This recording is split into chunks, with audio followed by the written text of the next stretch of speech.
na pag-aaral ng salita ng Diyos para po ito sa ating kaligtasan. Po muli paalala ng ating Panginoon sa Kristo gabi-gabi. Sinasabihan niya po tayo sa 1:12:48, sa huling araw, ang salita ko hahabol sa inyo. Yun lang po, no? To God be the glory. Handa nyo na po ang mga katanungan. Nandiyan na po si Father Darwin para sumagot sa lahat ng mga nasa isip nyo. Ano yun na yan, mas maganda po pasok kayo sa Zoom para mas prioritize kayo.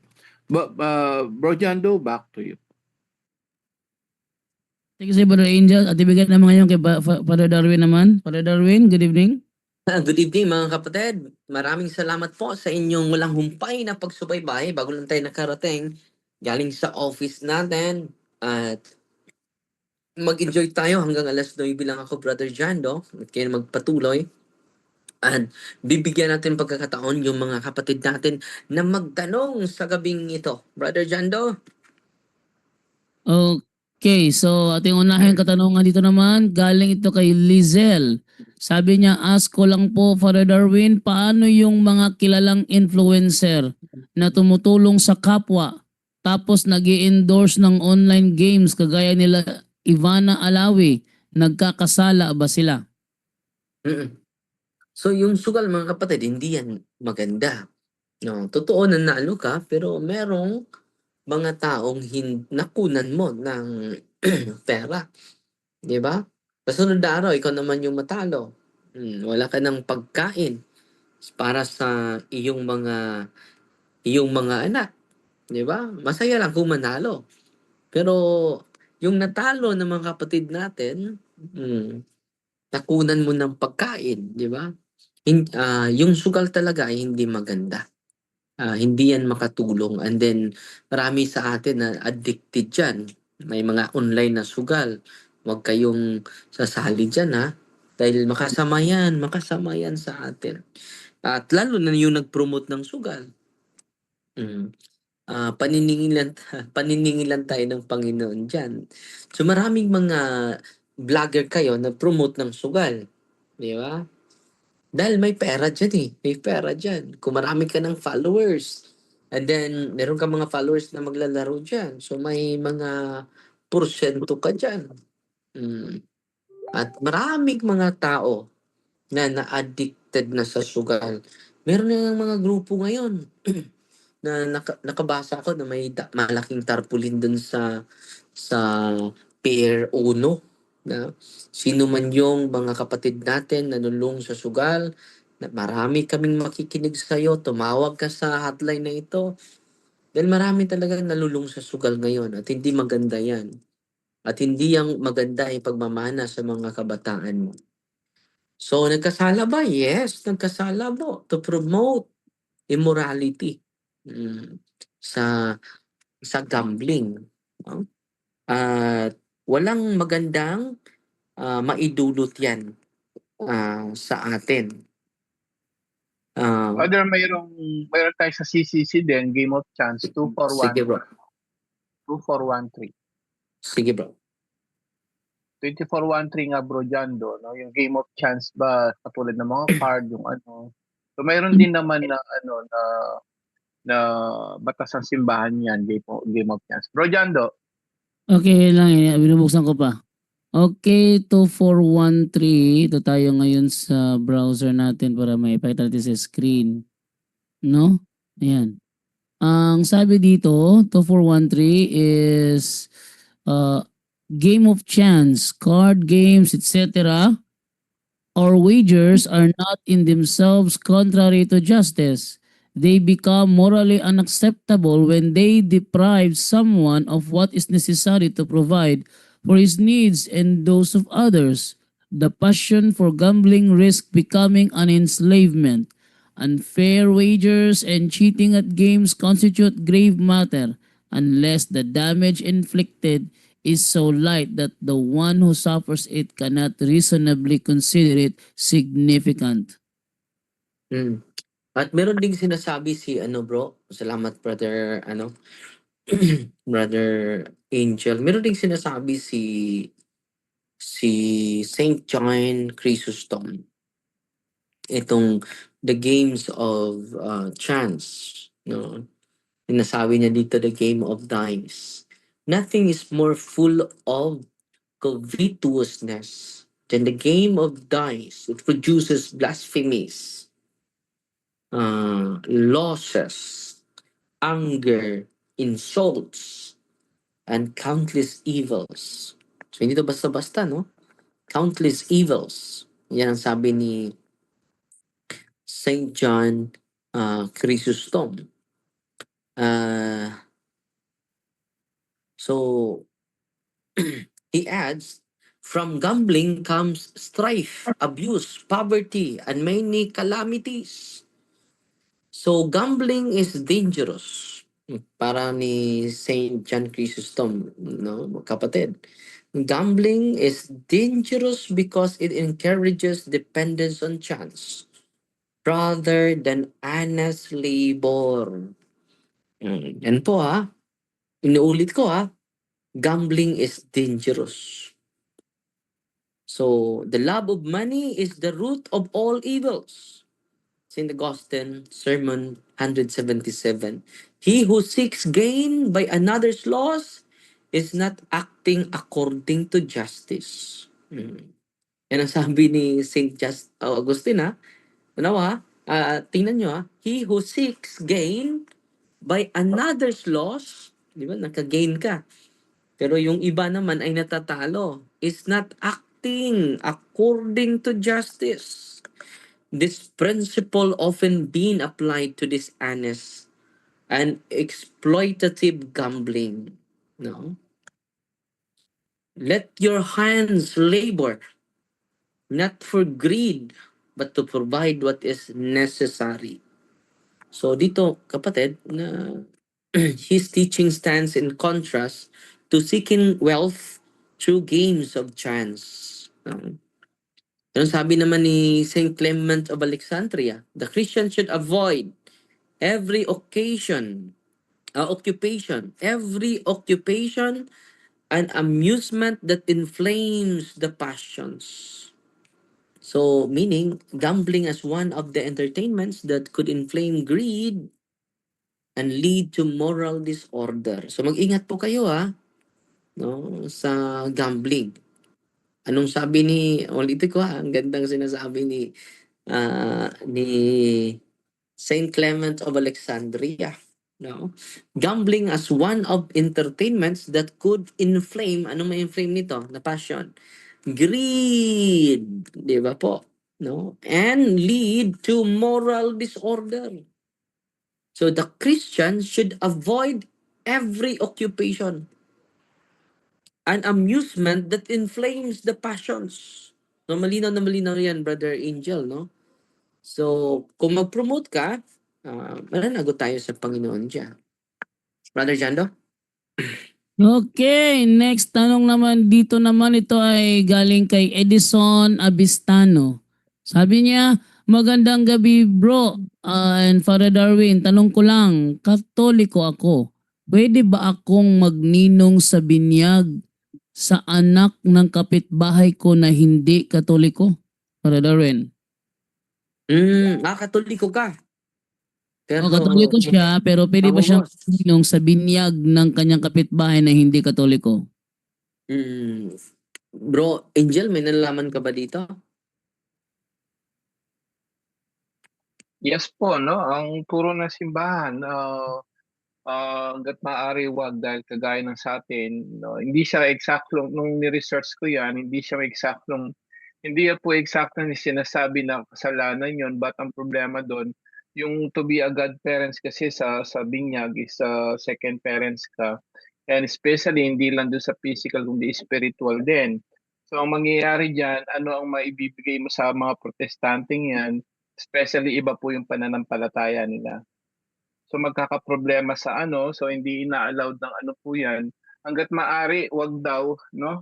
As a witness lang pwede, no? As a social obligation mo, pwede kang umattend sa binyag na 'yan, but yung exactly to be godparents hindi ina-allowed dahil nga kagaya ng sa atin po, no, ang batas ng simbahan sa atin po, Father, dun sa halimbawa sa atin, hindi pwede magninang ang protestante dahil nga against siya sa faith natin.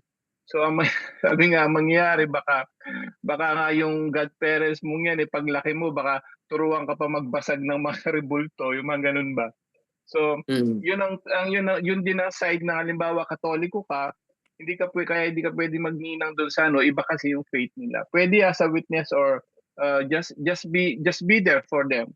But to be godparents, hindi siya inaano na simbahan dahil iba nga po yung faith nila. Yes, totoo yan bro. Yan din ang na-search natin. Can a Catholic be a godparent at Protestant baptism? Generally, no. No, Pero hindi not pwede. official Catholic godparent recognized by Catholic Church. A Catholic may attend the baptism and support the child spiritually, but the Catholic Church own canonical rules governing Catholic sponsors do not extend to Protestant baptism. Whether a Catholic can serve as a godparent in a Protestant ceremony depends on the policies of the particular Protestant community.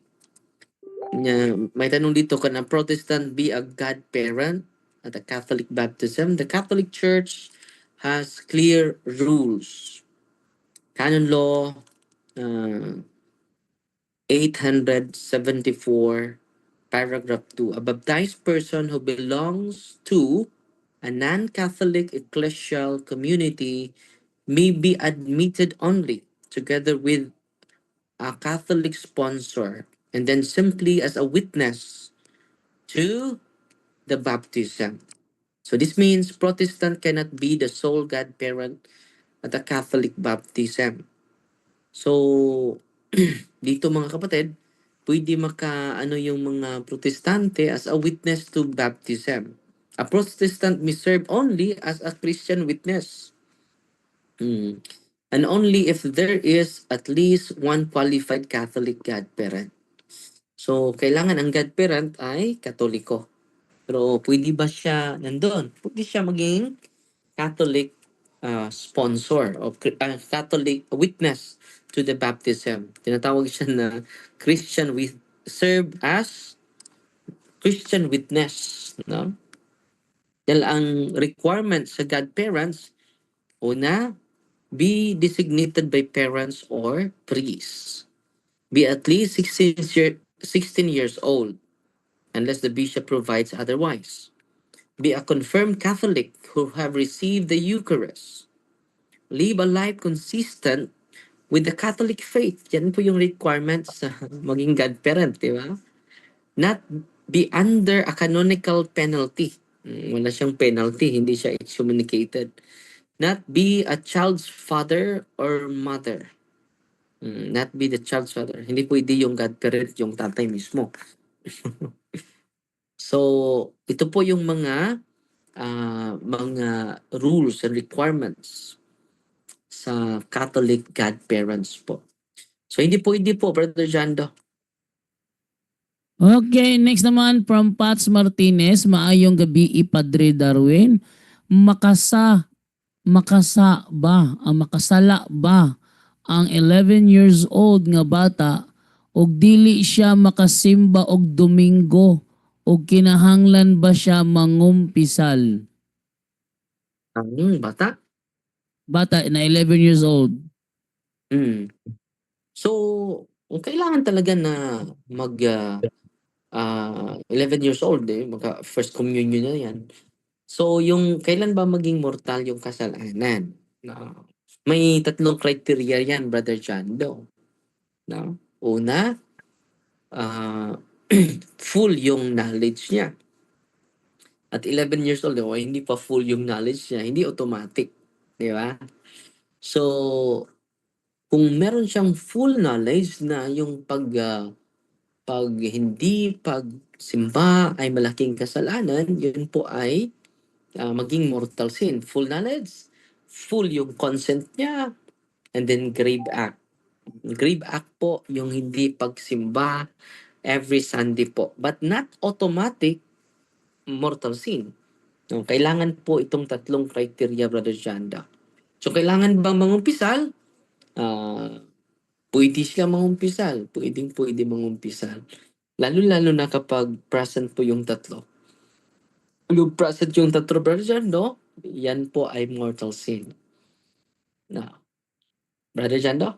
Okay, next tanong naman is from Sha. Good evening, Bro, Father. may And naka-raise hand yata. may naka-raise hand. Wait lang muna. Ating unahin ito naka-raise hand kasi ano eh. Sino? Mary Jane Perez. Mary Jane Perez, good evening. Mary Jane Perez. Hello po. Hello, good evening. Narinig niyo po ako? Yes, Yes, narinig narinig ka. ka. Okay po. Ang tanong ko lang po, yung clarification lang po, yung related po sa online games po, kasi online games naman yung topic na tanong ng iba. Yung sa narinig ko po sa YouTube channel niyo po, yung Mobile Legend po ba, totoo po ba na doorway po ba ng demons po? Kasi marami na po naglalaro ng Mobile Legends sa totoo lang po. Especially po sa mga kaibigan natin po na mahilig po sa ganyang online games po. Yun na lang po ang tanong ko. Alam ko marami pang nagtatanong po. Salamat po, Father Darwin at Brajando at sa lahat po ng punto per punto, and God bless po. Salamat, Okay. Mary Jane Perez, sa magandang katanungan.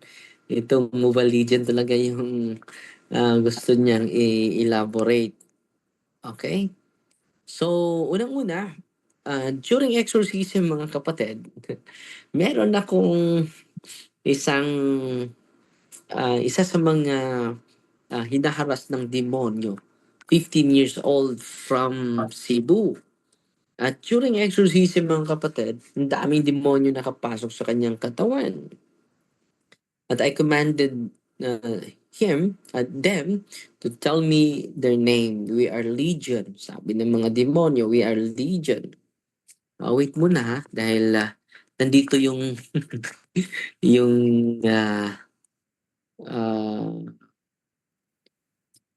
tingnan ko muna yung actual na nangyari sa ito po, 15 years old from Argao, Cebu siya. Ang nangyari nito, mga kapatid, grabe yung sakit niya. Bigla lang manginginig yung buong katawan niya, pati na yung ulo niya, gagalaw lang ng kusa. At malaki na yung nagastos niya for 1 month sa mga consultation, 20,000 na. 1 month lang yun. Yet no definitive diagnosis was given. So, ang symptoms niya ay full body trembling. Buong katawan ay manginginig. Ito lang findings, kapatid, ha? And then difficulty breathing. So, nahirapan siya. Strong heart palpitations. So, dinala niya sa doktor. Lahat ng lab test, wala pa rin diagnosis. And then ito pa, a cold, icy sensation throughout his body. Yung buong katawan niya ay nanginginig sa ginaw. Nighttime fear and restlessness, involuntary movements of head, ears, and eyebrows, and then heaviness of the body. Medical consultation were done, but no clear clinical findings were identified. The family spent around 220,000 pesos in a month, yet no definitive diagnosis was given. Out of fear and desperation, they consulted a faith healer who claimed that the child was being pursued by preternatural beings. So nangyari, mga kapatid, pumunta sila dito sa office at ito yung nangyari, mga kapatid. Ito yung reaction. 6 pala yung demonyo nakapasok sa kanya. During the session, ito yung observation, mga kapatid, ha? During a session of prayer, the subject began to laugh loudly. During sa prayer, ha? So, nag-pray na ako. Yun po yung background kanina sa batang ito. Nung nag-pray na tayo, during a prayer session, the subject began to laugh loudly. Bigyan lang siya tumawa. Ha, ha, ha, ha, ganun. Uncontrollably. During this episode, verbal manifestation occurred which were presented as a form of revelation. When commanded kinukuman ko yung demonyo. Now, how many are you in the name of Jesus Christ? So when asked how many entities were present, the response given was, we are 6. No. When asked for a name, the response was, my name is Satan. No. When questioned as to why the entity has entered the person, the entry points, sabi ng mga demonyo, because of the demonic games. No. At pinamention natin yung mga demonic games. Ito yung mga demonic games na mini-mention niya. Roblox, Mobile Legends, Dota, Ghost Hunting. As the prayer continued, the entity reportedly expressed distress and resistance, stating, what is happening to us, to me? I am being tortured because he keeps praying and has even gone to a priest. It hurts. Help me, please. My eyes hurt. I will leave this child and return to demonic games instead. So, hindi lahat ng games demonic. Pero, after exorcism, kapatid, tinanong natin yung mga bata na yung bata dahil hindi niya alam eh. Napasukan siya ng 6 na demonyo. At isa sa mga entry points is the demonic games. At isa ang mini-mention dito yung Mobile Legend, kapatid. At nung hindi na siya naglaro, nirenounce niya itong mga demonic games, completely liberated na po siya, Sister Mary Jane. Thank you po, Father Darwin. Salamat po. Out na po ako kasi tinawag na po ako nila. Thank you. God bless. God bless, kapatid. Okay, thank you, Ma'am Mary Jane. Dito naman tayo ngayon sa isa pang nakarisan dito, si Ate Mirna. Ma'am Mirna, good evening. And open your camera. Ma'am Mirna. Yes po. Ay, yes. Yes. Wait lang po, please. Would you like to start my video? Yan, okay na. Work ka na. Jama mo start ko to yan. Go ahead, eh. Ah, Ano na natin, atin na lang i-close video to kasi mahina internet.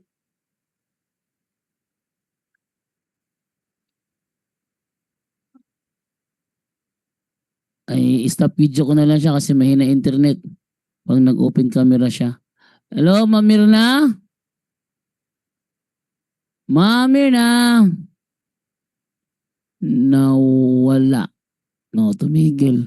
Humina yung camera niya na pinuksan. Brother Jando, Hello, ako ang magsalita. Baka ito siya yung humingi sa akin ng link. Ano po, Padre, at teacher po ito siya sa La Union. Tapos marami daw pong students sa kanila ang nahihimatay. At yung katulad din sa Wala ba silang exorcist doon? ay, hindi ko po sure kung meron sa La Union, pero meron po sa Tarlac. Dapat lalapit sila sa pinakamalapit na exorcist. And then, wag nilang ipadala sa mga albularyo dahil kapag dinala nila, tudoble yung problema. Yan po yung... Nasasapian po, Padre. Nasasapian. Hindi nahimatay. Nasasapian talaga? Opo, sabi nito, good morning. School po namin, ang dami pong nasasapian. So, hindi pa natin ang exorcist yung magsabi na nasapian ba or hindi. Dahil meron namang mga level of harassment. Merong obsession ti Hilda, meron ding obsession. At kung mas mabuti na mamadala nila sa pinakamalapit na deliverance team and exorcism ministry or center, Ate Hilda. Okay po, salamat. Salamat eh. Okay, ito tayo ngayon sa next naman si Teche Lansangan. Teche Lansangan, good evening. Hello? Po, good evening. Naririnig po ako. Yes, Naririnig narinig po, po. kapatid na Tichi. I am from Milan. Wow! I am part of the family of the bar na magiging guest si Father Darwin on Monday. So, yun po. Teka po, bakit may video ako? Nagtatrabaho po kasi ako. Okay po. Meron po akong nais pong sabihin, maaring malayo sa topic. Ano po? Kasi po meron po akong kasama sa trabaho, which is lagi po siyang galit. So, yung pong aming pinagtatrabahuhan ay malaking bahay, milyonarya. So, malalaking Buddha po ang kanilang nakadisplay. Ano po? So, para po ako ay malayo sa mga bagay na yon, ako po ay hindi nawawala ng Saint Benedictine Cross na na-exercise na po. So, alam ko po sa tagal po ng panahon na ako po ay lumalapit palagi sa mga exorcist priest at saka po sa paniniwala bilang Katoliko na ang kalaban ay nasa tabi. Alam niyo po, lagi siyang galit. Ang haba ng oras niya, hindi natatapos ang kanyang trabaho. So minsan po, hindi ko na po natiis, laging ako po'y namamlansya lamang sa isang lugar, yun ang trabaho ko. Darating po siya may galit, may tawa, hindi ko po alam kung anong klaseng nasa isip niya. Alam niyo po nung kinagalitan ko, sabi ko, wag mong dalin ang galit mo sa lahat ng sulok ng lugar na ito. Lalong-lalo na sa akin. Kasi hindi naman ako mabait, hindi naman ako banal. Alam niyo po, Father, nung dumaan siya ng 3 beses, naamoy ko po siya na amoy na gomang sunog na sumasalimot hanggang ang baho po niya. Napakabaho niya. Kasi po, nung makita ko, Father, no, meron po siyang triangle na nakasuot na may cross pero may mata. Ano po, ay nagsilaban ako, my God. So yun po ang nangyayari, no. So sabi ko, hindi ako patatalo sa'yo, sabi ko. Kalma ako nang talaga pong sinabi ko po yung 3 beses yung Saint Benedict Cruz Sacra Sit Mihi Lux, Non Draco Sit Mihi. 3 beses po yun. So nawala po yung amoy. So hindi na po siya lumapit. Father, ano po ba yun yung kuminsan sa mga bahay po dito, usually wala po talagang nakalagay na cross. Wala po talaga as in puro Buddha. Tuwing ang topic po ay exorcist, ay talaga po at saka po yung mga spiritual warrior, spiritual warfare, nararamdaman ko po na talagang napakabaho sa paligid. At saka po talaga pong, kasi po may mga kuko na mahahaba na nakadisplay na ginagawa po nila talaga na binibili nila ng mahal dito sa Italy, no? So sabi ko, ano po ang the best way na bakit ang lahat na ito'y naaamoy ko, nararamdaman ko, malaking bahay, nag-iisa ako, hindi ko alam kung may kasama ako, kahit po ngayon, ano po. So, nararamdaman ko po talaga yung masamang espiritu. What is the best way na talagang ako po ay laging nananalo dahil ako po ay isang Katolikong nasa state of grace, makasalanan man, pero sumusunod sa lahat ng naging batas ng Panginoon, ng ating simbahang Katolika, ang ating inang simbahan. Lahat po, dahil ako po talaga ay magbuhat pa po ng pasimula, ako po ikinasal na isang malinis at gusto ko po talaga na maging malinis. But nararamdaman ko po yun, tama po ba na ako po ay laging maramdaman ko yung mga bagay na yun? Father, ano po ba yun? Napakahirap ng tanong ko. Sorry po, mahaba, no? Pasensya na po. Gabi na sa inyo. Salamat po. Salamat, Sister Tichi Lansangan from Milan, Italy. Layo. Family of the bar, Father. Sa Family of the Bar, kasama ko po si Sister Nanette Miloda. Kayo po yung mag-guest dito sa Monday online. Yes. Thank you po. We are waiting for you. Maraming salamat po. Salamat po, kapatid. So, ang tanong niya ay bakit makaamoy siya, maka-sense, extraordinary yung senses niya. So, isa sa mga possibility dahil hindi pa natin alam, no? Dahil yung mga ninuno natin or yung lugar, infested ang lugar, no? Anong gawin mo? Dahil lagi ka na nag-receive ng sacrament, no? Living in the grace of God. So, bakit ano pa yung kulang? So, isa sa mga kulang, kapatid, isalin nyo sa confession yung mga occult practices ng mga ninuno mo. And then, i-renounce mo siya. So, pinupost ko po yung solemn renouncement dito sa pinipin ko po yung solemn renouncement dito sa pinipin natin, no? This is a very helpful for the faithful who are facing spiritual struggles and oppression. Merong short form of deliverance. Magsagawa ka ng deliverance, kapatid, and then solemn renouncement for 7 days. So, pinupost ko po ito pinipin ko din dahil pangalawa na pinipin, dalawa lang yung mapin natin. So, isa dito yung solemn renouncement for 7 days. Dito yung ungodly vows. Itong mga ungodly vows dahil yung mga ninuno natin ay laging lumalapit at dinadala tayo sa mga albularyo. Kung ma-recall natin, yung mga pangalan ng mga okultista, yung mga albularyo, mga palm reading, card reading, no, na nilapitan nila, i-renounce natin ungodly vows, pact, and agreement kung meron man. At pangalawa, yung unholy soul ties. Isa nito yung mga ex mo na meron kayong nangyayari before sa husband mo. Before ka nakasal. I-renounce mo sila. At yung mga ancestors natin na may mga kapangyarihan, may mga orasyon, may mga yam-yam, may mga anting-anting, may mga amulets, no, na mga pangyarihan, i-renounce natin in front of the Blessed Sacrament. So, Sister Tichi, yan po yung gawin mo, i-renounce mo yan. And then, meron ding closing the chakra points, or, not chakra, closing the third eye or psychic ability. Yung third eye, hindi lang po yung makakita, kundi makaamoy, makasense ng mga spiritual presence sa mga preternatural beings. So, pwede closing the third eye or psychic ability. Yan po yung ipagdasal mo, kapatid, ha? Kinakailangan mo yan. Kapatid?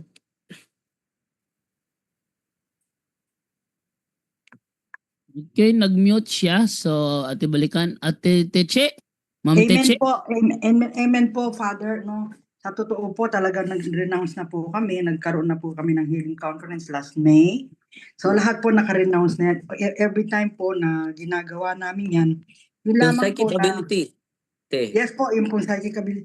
Maaari Dasali po, na? yung pong psychic ability, hindi ko pa po alam yung Oh, Father. yan. I think kailangan ko pa pong malaman yan. Pero yun nga po, lahat po ng mga bagay na yan, mga kahit po sa bahay pagpasok ko, talaga pong kinukuha ko po yung mga rosary nila na may evil eye, yung bracelet, na yung mga amulets, meron pa pong orasyon sa bahay na nakikita ko, Father, hindi ako dapat, sabi ko nga, sabi ko maging Infested yung ano. Yes po. So, ang nangyayari, Father, kung nakikita ko yun, I took it. Kinukuha ko po, dinadasalan ko. Bago po, ako po ay magsisimba. Pisal, magsisimba at mangungumunyon. At saka po ako magdadasal. Kasi po meron po akong black book. Ano po? Yung black book na yun, tutunawin ko. Pag naging abo, nilalagay ko po sa mga halaman. And then, yung pong cleansing, hindi ko po alam kung tama yung process ko. Nararamdaman ko po yung tao. Nagpapasalamat naman dahil nararamdaman niya sa buong bahay nila, Father, maraming may sakit, maraming sabi nila okay na sila ngayon, no? Ewan ko po kung ano lang, no? Pero talagang sa Sabado po, dadalawin namin yung isa. At kami nga po yun po ay nakita ko kung paano umangat sa lupa, Father. Talagang napaka, at usually po talagang ako po hindi nawawala ng holy oil. Pagbaba ko ng bahay, meron po akong blessed water. Pagpanik ko, blessed water kasi po ayoko po na ano po yung aking home sweet home ang tawag ko po sa aming bahay. Dahil doon po talagang ayoko pong pumapasok ang lahat ng, pero yung pong nararamdaman, hindi po ito maaaring maging honor, no? Pero yung binigay ng Diyos na maamoy ko, maano ko yung tao, na discern ko na mayroon siyang mga bagay na ganito, ako po talaga sinasabi ko na kung ano pa ang dapat kong gawin na makatulong dahil alam ko naman po kung anong kahinatnan. Father, talagang para pong maker sa isang bahay. Pagpasok mo pa lang talagang kahit napakaganda, iba po talaga as in. So maraming salamat, Father. We are waiting sa Monday, no? Kami pong lahat doon, kami po ay siguro more or less nasa 60 persons sa OFW, iba't ibang bansa. At ako po ay isa sa mga member ng Family of the Bar Foundation. Kami po yung unang-una, mga pioneer na ano. At anong pangalan nun? Gusto naming mas tumindi ang laban sa dyablo na sa pamamagitan ng kalinisan ng puso galing sa Panginoon. Maraming salamat, Father, at kailangan ka namin. Thank you, Lord. At salamat, sister, ha. And then, dapat i-renounce mo yung, yung extraordinary senses mo. No? At dapat hindi ka maging attached dyan. No? Nandito sa, sa renouncement, sa solemn exorcism, kasali yung mga extraordinary na mga gifts. Kahit authentic pa yan, dapat i-renounce. Nandito po yan sa occult third eye, no? So, extraordinary gifts, i-renounce din. Katulad ng speaking in tongues, vision, prophecy, and healing.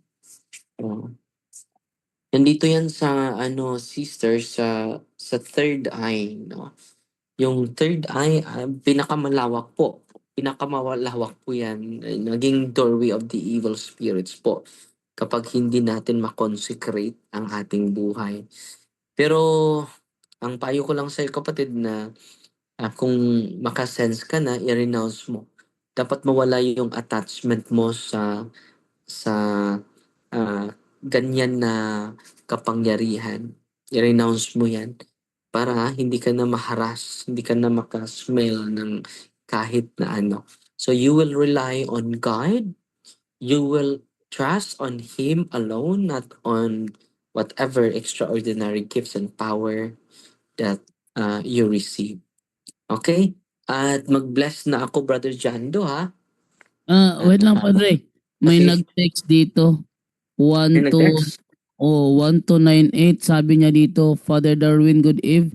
Pwede sabay yun ang deliverance prayer o solemn sa 7 days. Renouncement. Oo. Renouncement.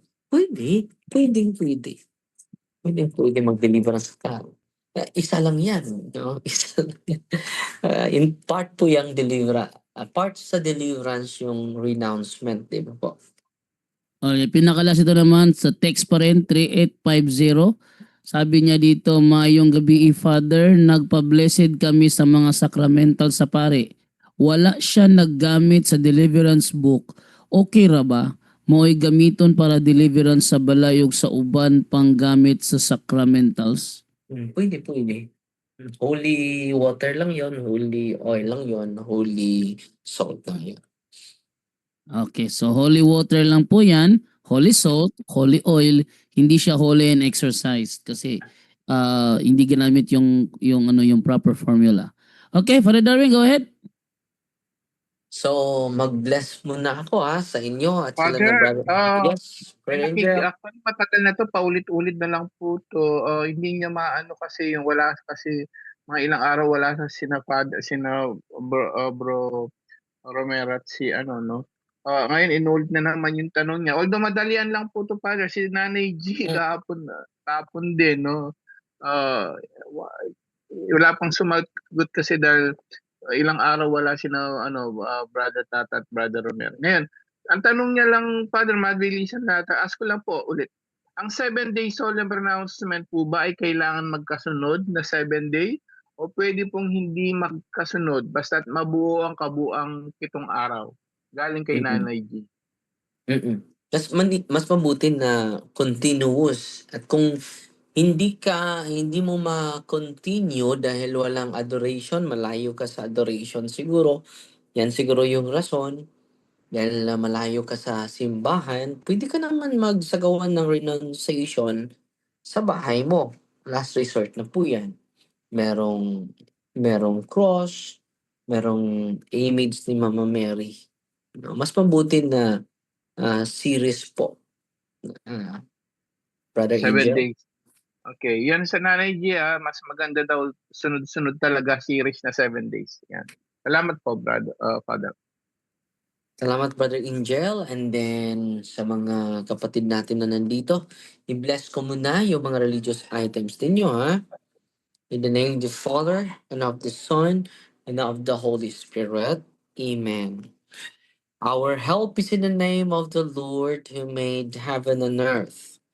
Thou creature of God's soul, that purge thee of evil, with the living God, with the true God, and with the holy God. By the God who ordered thee through Isaiah the prophet to be cast into water, to cure its unfruitfulness. Be thou purified salt to the health of believers, to bring soundness of body and soul to all who use thee. In whatever place thou art sprinkled, may phantasm and wickedness and Satan's cunning be banished, and let every unclean spirit be repulsed by him who shall come to judge the living and the dead, and there will be fire. Almighty everlasting God, humbly we implore boundless mercy, that thou with thine goodness to bless and sanctify this creature of soul, which you have given for the use of mankind. May all that use it find in it a remedy for soul and body, and let everything which it touches or sprinkles be freed from uncleanness and assault from evil spirit through Christ our Lord. Amen. Amen. Lahat ng salt ninyo ay holy and exorcised salt. Sunod natin yung tubig ninyo. You creature of God, water, I purge thee of evil in the name of God the Father Almighty, in the name of Jesus Christ, His Son, our Lord, the power of the Holy Spirit, the advocate, as well as the love of the same Jesus Christ, our Lord, who is coming to judge both the living and the dead in the world before. O God, affirm my salvation, those dispense wondrous mysteries, with the efficacious sign of water, hearken to your prayer, pouring forth your benediction upon this element which you consecrated manifold purifications. Let this creature serve thee in expelling demons and curing diseases whatsoever. It sprinkles in the homes of the faithful, be cleansed and delivered from harm, with sandstorms enjoy spirit of goodness, an air of peace, freed from painful and needy snares by the sprinkling of this water. May everything opposed to the state and repose of them that truly in be banished, so that they may possess the well-being they seek in calling upon your holy name, and be protected from all peril through Christ our Lord. May the salt and water be mixed together in the name of the Father, and of the Son, and of the Holy Spirit. Haluan niyo ng konting salt yung tubig ninyo. The Lord be with you. And with your spirit. Altar of invincible strength and King of conquerable in power, ever the glorious triumphant one, who restrained the force of the adversary, and overcome the fiercest of the ring enemy, we boldly put it down, hostile influences, prostrate and first and we beseech the Lord, consider kindly this creature of salt and water, make it honor and sanctify it, with the Jews witness wherever it is sprinkled in your name, may devil's infection cease, venomous terror drive afar, but let the presence of the Holy Spirit be with us as we implore your mercy through Christ our Lord. Amen. Amen. Lahat ng tubig ninyo ay holy and exorcised water. Sunod natin yung oil ninyo. Our help is in the name of the Lord who made heaven and earth. God's creature oil, he cast out the demons from you, beget the Father Almighty, who made heaven and earth and sea and all that they contain. Let the Rosary's power, the devil's legions, and all Satan's attacks and machinations be dispelled, driving afar from this creature oil. Let it bring health in body and mind to all who use it.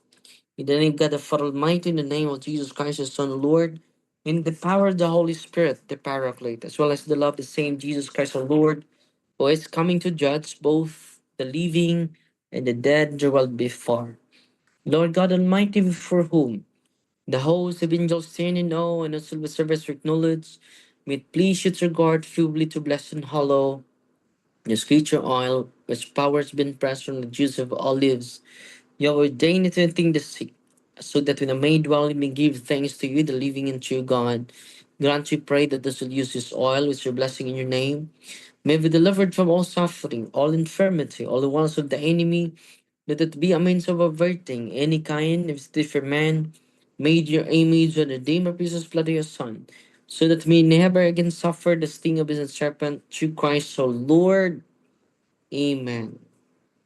So, ang oil ninyo ay holy and exercise oil. Isunod natin yung incense, candles, rosaries, cross, crucifix, sacred images of God, sacred images of angels, sacred images of the saints, bell, scapulars, handbook, all your religious items. Heavenly Father, in the name of the Lord Jesus Christ, O Lord, in obedience to him, we embrace the ministry he has entrusted to his bride, the church. Grant now in your mercy, we pray, a very special and powerful blessing on all religious items, that we also use the ministry of healing, spiritual liberation, and exorcism. Thine that through the blessing you bestow, may it be a very potent and terrible weapon against the attacks of the evil one and his legions. May these religious items might restrain the devil and his demons and all unclean spirits, rendering them powerless and able to harm the fractured peace and people, to whomever these are used in the exercise of the ministry, wherever it is kept, when cleanable experience flee and fear, never think to harm, nor even approach. These we ask in the name of Jesus Christ, our Lord. Amen. Amen. So, mag-simple prayer of deliverance tayo, ha? Simple prayer lang po ito. In the name of the Father, and of the Son, and of the Holy Spirit. Amen. The Lord be with you. And with your spirit. In the name of Jesus, I forbid any demonic interaction and communication, and I seal this whole area of the precious blood of Jesus Christ. Dear Mama Mary, humbly ask to protect me and all those people in the lives whom we cherish from all the retaliation of the evil spirits as we do this ministry. Cover us all with your mantle of love and protection. In the name of Jesus, I break all seals and consecration upon you. In the name of Jesus, I break any unholy ties, links, and bandages between you